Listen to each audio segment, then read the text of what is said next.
Good morning. It's raining. It was frosty last night, so it seems like an ideal day for a test ride.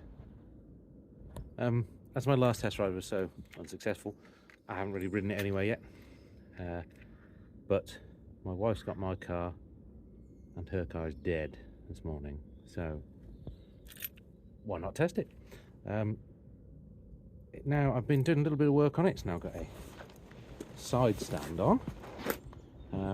And it starts first kick now. It was float height that was the problem, as we suspected it might be. That was why it wasn't it was running out of fuel. So that's sorted. Starts first kick. Well, I say that, it won't now, will it? So I'll report back once I got to my destination. Well, good news, it started first kick like I said it would. Bad news, I'm in a farm gateway. So about a mile back I got a little rattle. Couldn't quite figure out what it was. Didn't sound like anything bad. And then next thing you know, it went boom, boom, and I've stopped. I think it's still got compression, but I'll investigate when I somehow get it home. Right, here we are back home in the garage. I think I'll start by taking the spark plug out. We'll have a little look in there and see what we can see. Well, that's not so good. Looks like the inlet valve has hit the piston for some reason. Let's see if we can get the rocker cover off in situ, but it's very tight, so I have to be engine out. Well, I had hoped not to have this back out again so soon. Looks like we've got a little bit of a lack of lubrication up here. There's oil coming up, but these rockers look like they've got hot, and they smell like they've got hot, so I'm imagining the valve is probably nipped up in the guide and then the pistons hit it. So we'll tidy up a bit and then we'll get the head back off. Great. Here we are, engine back on the bench again. So what's happened is there's a lack of top end lubrication. That's then caused the rockers to seize up. They're just about freed off now, but they're not very happy.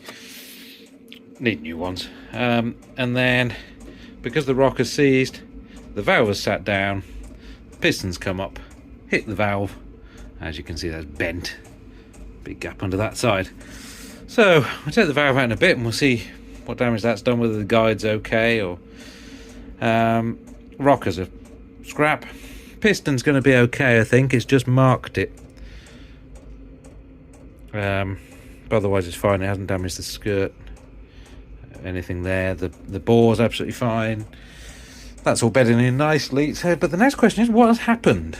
So what's supposed to happen with this is the oil is supposed to come from here. Base gasket sits around here to seal it, and the oil's supposed to come from here up this stud, and then you go ring on the bottom of the cylinder head, and it's supposed to travel up there, and then you see there's that little cutaway there. So when your head bolt nut sits in like that, that then goes around the edge of that to keep the pressure, fills this up, and then pushes oil up through here, and that should squirt out those three to keep the top end lubricated. But that obviously hasn't happened. So either there's something that's blocked the oil gallery that gets oil up to here, or the oil pumps failed. But we saw there was some oil in here, so something's got through. So if there's a blockage, it's not fully blocked. So that leads me to think maybe the oil pump. That said, I did squirt some oil in. I backfilled it with oil through here when I put it together, so that would have probably squirted some oil back down here, which could be the oil that sat on there. So maybe nothing's come through there at all. But the bottom end seems happy. There's plenty of oil around there, and obviously there's been plenty of lubrication on the piston, because that's not nipped up at all. So I don't know. I think we'll drain the oil, take the clutch cover back off, pull the oil pump, see what's going on in there. So some time has passed since I took the engine apart. I did get a new valve guide and valve for the original cylinder head, but the guide would need reaming, and I didn't have a ream the right size, so by the time you paid a machine shop, it was cheaper just to get another second-hand cylinder head. So I sourced one of those. I've just blasted that up and cleaned that, cleaned the valves, lapped them in, so that is now ready. In terms of the oil pump, I couldn't find anything obviously wrong, but I have changed for a later pump. So the later pump nose comes like this. I could fit that whole thing, I think, but I don't know why it's different, so I'm sticking with the early one, which looks like this. However, I have changed it for the rear part, the gears of the later pump, because they are deeper in the later pump. They're a higher capacity, higher flow pump, so we're going to modify. So I had to change the drive gear because it's bigger in the later pump. So I've changed the drive gear over to the earlier one and the front piece from the earlier one, with the back, the gears, the pump part of the later pump. So that should give me a bit more oil pressure, oil flow. However, I don't think that was the problem. So what I'm going to do next is put it all back together, and then I'll turn it over by hand and make sure I am getting oil up to the top there before I put the top end all back together and put it back in the bike. So I still don't really know what the problem was, but we'll see. We'll put it back together and see if maybe it was the oil pump.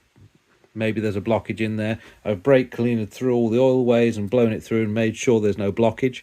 So it's all a bit of a mystery at the minute. But I think that'll do for this video.